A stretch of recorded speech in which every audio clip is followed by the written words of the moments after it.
No, you're not. You're asking me for my ID illegally.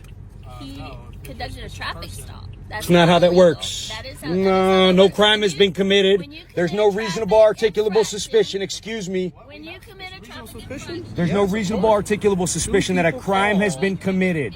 That a crime has been committed. It was going to be committed. How do we know the stuff you have is not stolen?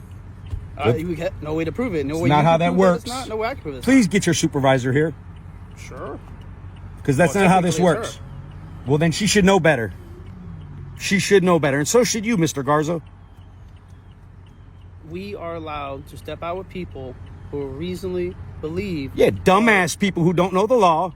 This intense confrontation took place in Texas after the driver, referred to as Mr. Garza by the officers, was pulled over by Officers Moud and Guards of the Killeen Police Department. Although the initial reason cited was a traffic violation, the officers quickly pivoted to investigating suspicious selling activity based on an anonymous call. Mr. Garza vehemently refused to provide his ID, arguing that the officers lacked the reasonable articulable suspicion required by law to detain and demand identification.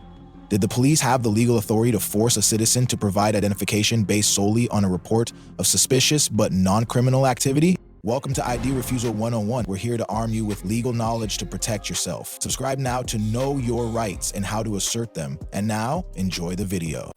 You're being videoed for my protection and yours. What's your name, officer? Please identify yourself. McLeod from the Clewiston Police Department. And you, sir? Officer Garza, Clewiston Police Department. And what am I being pulled over for? Well, two reasons. One, you made a turn back there without a turn signal. Two, we had a call about you trying to sell something at a store, and at two different stores at that, not just one. So a suspicious activity call. And we had to make out with you to see who you are and what you're doing. Got you. Got you. So can I have your license, please? So what crime is that? Well, there wasn't a crime committed because we don't know if the items are stolen or not. Do you have suspicion that I committed a crime? Reasonable articulable suspicion, either one of you, that I committed a crime, was about to commit a crime, was in the process of committing a crime. Immediately upon being stopped, Mr. Garza asserts his rights, recording and demanding identification from Officers Moud and Guards of the Killeen Police Department. Officer Moud cites two reasons: a minor traffic stop, failure to signal, and a suspicious activity call regarding Mr. Garza attempting to sell items at multiple stores. The focus quickly shifts to the demand for ID based on the suspicion. Critically, when Mr. Garza challenges the legal basis, Officer Moud admits no crime has been committed because they don't know if the items were stolen. This admission is pivotal and immediately puts the legality of the detention in question. Under the Fourth Amendment, police can only extend a traffic stop or demand personal information when they have reasonable, articulable suspicion, ration of a crime. By admitting there is no crime, the officers negate their secondary reason. This is a classic ID refusal scenario. Mr. Garza is legally standing his ground, requiring the officers to establish RAS before complying with the ID request. This highlights a crucial area of police vs. law confrontation. 10-4, are there any stipulations? Absolutely not. Except that you abide by the law. I am abiding by the No, law. you're not. You're asking me for my ID illegally. He conducted a traffic stop. That's It's not how that illegal. works. That is No crime has been committed. When you There's commit no a reasonable traffic articulable infraction- suspicion. Excuse me. When you commit a traffic suspicion? infraction, There's no Yes, of reasonable course. articulable suspicion that a crime has been committed. That a crime has been It committed. was going to be committed. How do we know the stuff you have is not stolen? What? We got no way to prove it. No way. not you how can that prove works. It's not. No way I can prove it. Please get your supervisor here. Sure. Because that's Well, not how this technically, works. sir. Well, then she should know better. She should know better. And so should you, Mr. Garza. We are allowed to step out with people who reasonably believe. Yeah, dumbass people who don't know the law. That doesn't have to be dumb or smart. If I I'm just have telling not you. been suspected of committing a crime with reasonable articulable suspicion, Two people and have called saying you in this vehicle are trying to sell them items that they don't know are stolen, we don't know are stolen. then there's And no crime. Can you tell me that it's not stolen? I already told you that. I didn't ask. So how have you told me? Because you said that I you said got a phone possible call, items. and I asked you if that was Not a illegal, phone and you call. said no. Called over the radio that's you. Here. There's my paperwork right there. Nothing illegal.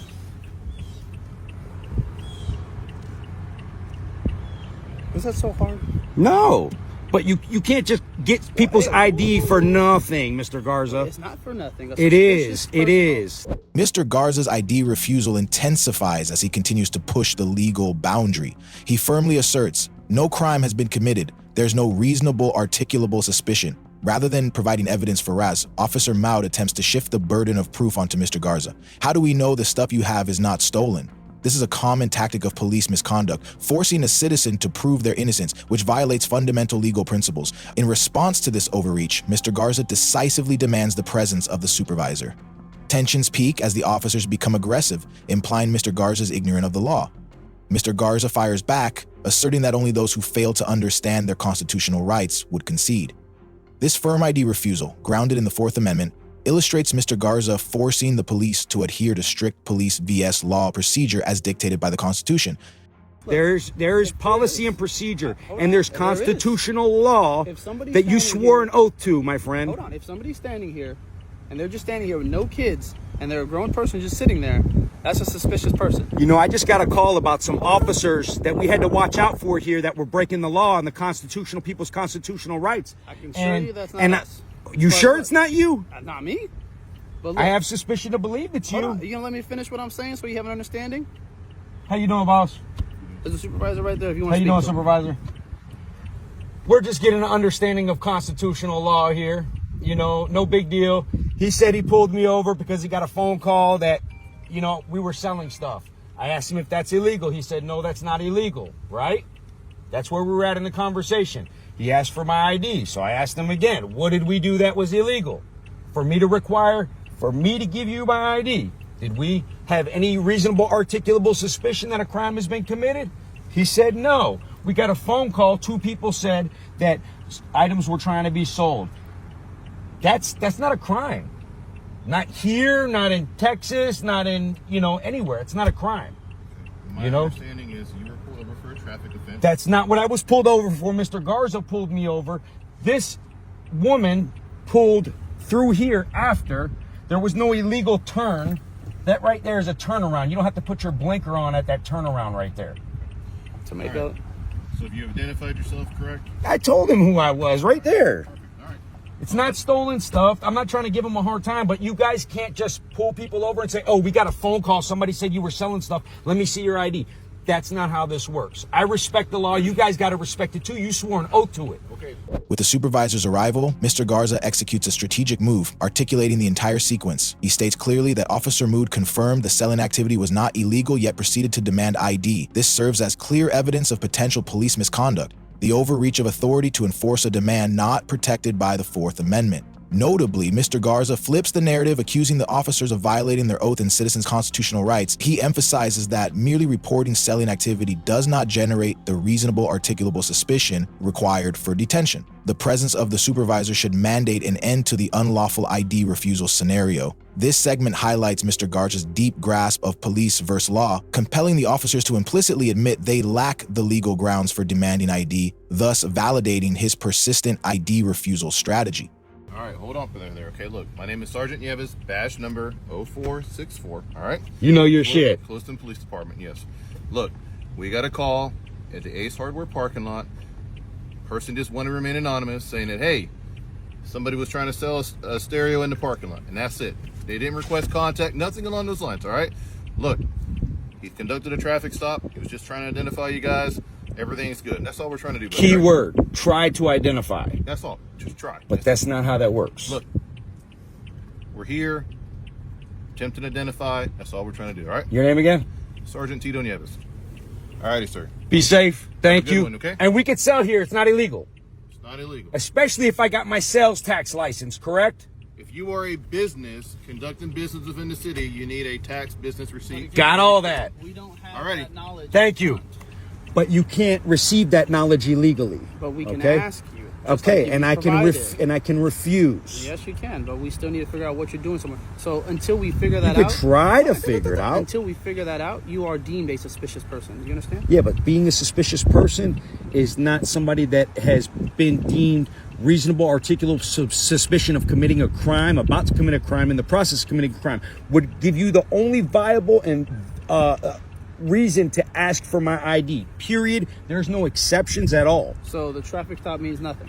That wasn't a traffic stop. So you made. You specifically told me, and you are being that's recorded in my that's truck fine. too. You You didn't- specifically did not told me when I indicate- asked you why I was being pulled over. You Okay, specifically so when stated you turn- that you got a phone call Hold on. about suspicious activity. I'm telling you two when things she that pulled happened. up, There's a reason. when she pulled up afterwards, Hold on. because she came You really don't from like she hearing came people from talk this to you. way. How am I Well, supposed to- I'm how am I teaching supposed to you. articulate? How are you supposed to learn if you don't listen? What do you mean? How are you supposed to learn if you don't listen? I already know what the fuck I'm doing. That's the problem with closed-minded people. That's why I already know what I'm doing. Listen. That's why he left. That's why you're gonna leave, and that's why she left without getting my fucking ID. You see what I'm saying? Well, I'm still conducting a traffic stop, so I do need your ID. There's no traffic stop. For what? There's no legal traffic When you stop. turn, do you not have to signal which way you're going? On that turnaround right there, you do not have to signal. Who said Absolutely not, because it's not a left turn. What is it? I'm turning, it's a turnaround. That's what that's made for. There's no stop sign there. There's a stop sign right there. That's not where I turned around at. I turned around further up. So you did a U. I didn't turn around right here. Oh, all right. Stop trying to dig, dude. That's not how this is going to work, dude. Hey, I'm doing what my sergeant says. Here you are, sir. Do what the Constitution says. 10-4. Your sergeant ain't going to cover your ass when you get sued, dude.